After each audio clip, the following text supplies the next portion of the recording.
날이 더워지기 시작한 5월의 중순이 되었지만 두 남녀가 마주 앉은 거실 공기는 냉랭하기만 했다.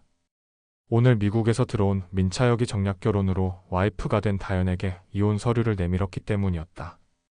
온다연, 그녀는 가녀린 팔로 차혁이 내민 이혼 서류를 들어보였다. 할아버지들끼리 약속한 결혼을 우리 마음대로 깨도 되나요? 그게 무슨 상관이지? 차혁의 말은 단호하다 못해 차가웠다. 다연은 차혁의 정보와 임감도장이 찍혀있는 이혼 서류를 보며 서운함을 감추지 못했다. 왜냐하면 결혼 생활 동안 차혁을 본 게 오늘이 세 번째였기 때문이었다.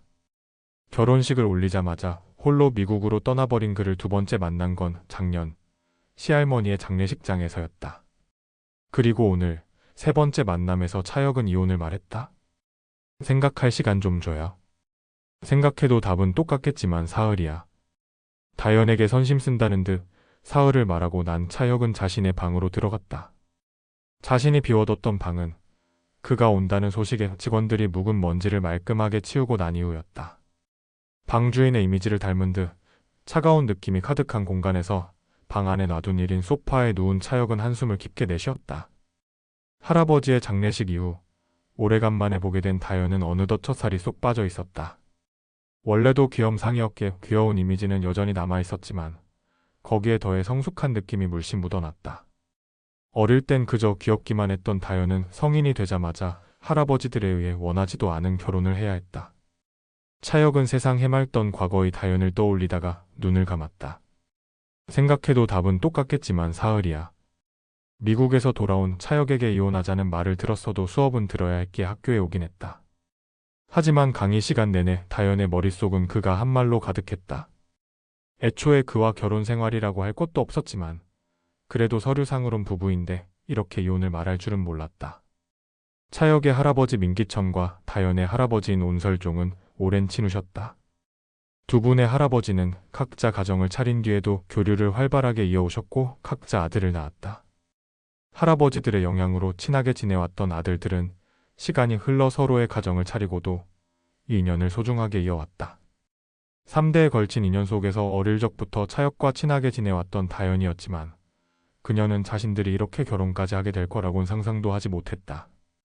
아이들만 남겨두고 함께 여행을 떠났던 양쪽 부모님이 교통사고로 영영 돌아올 수 없는 강을 건넌 뒤 기천이 설종을 설득했다. 아들까지 죽었는데 큰 손자도 사업 물려받지 않을 거라며 집을 나가버렸으니 이제 사업을 물려받을 사람은 차혁이 놈밖에 없네. 그런 차혁이한테 힘 좀 실어주게나. 기천은 어떻게든 사업을 차혁에게 물려주고 싶어 했다. 재산과 달리 명예는 조금 부족했던 기천은 청와대에서 여러 대통령의 요리사를 하며 명예를 얻은 설종의 도움을 받고자 했다. 그 과정에서 생각해낸 게 손주들끼리의 결혼이었다. 다연이 막 고등학교 1학년이 되었을 때 기천이 찾아왔다. 평소에도 제 친손주처럼 다연을 예뻐했던 기천은 다연의 손을 잡고 간곡하게 부탁했다. 다연아, 네가 차혁이 놈과 결혼만 해준다면 내 너에게 모든 걸 아낌없이 주도록 하마. 그 시기에 청와대에서 나와 사업을 벌였던 설종이 많은 빚을 진 상황이었기에 다연은 그 결혼을 허락할 수밖에 없었다. 그리고 다연은 성인이 되자마자 차혁과 결혼했다. 자신과 마찬가지로 덤덤히 결혼을 받아들였던 차혁이 이렇게 이혼 이야기를 꺼낸 걸 다연은 이해할 수 없었다. 혹시라도 그에게 다른 여자가 생긴 건 아닐까 하는 의심을 하던 그때였다. 다연아, 온다연. 서희야. 대학 동기인 강서희의 부름에 다연은 뒤늦게 정신을 차릴 수 있었다. 서희는 다연의 얼굴을 빤히 바라보며 물었다. 강의도 끝났는데 왜 이렇게 넛을 빼고 있어? 무슨 일 있어? 아니 그냥 학식 먹으러 가자. 서희는 다연이 챙기지 못한 필기구를 대신 챙겨주며 걸음을 서둘렀다. 서희의 손에 이끌려 오게 된 학생 식당. 그곳에서 받아온 돈가스를 먹던 다연은 서희에게 소개팅 제의를 받곤 고개를 저었다. 그러자 서희는 잔뜩 답답해하며 친구를 설득했다. 아니, 우리도 벌써 대학교 3학년인데 연애는 해보고 졸업해야 할 거 아니야. 소개팅 좀 받아라, 응? 대학교에 입학 후 서희와는 줄곧 단짝처럼 지냈지만 그런 서희에게조차 다연은 자신의 결혼 사실을 숨겼다.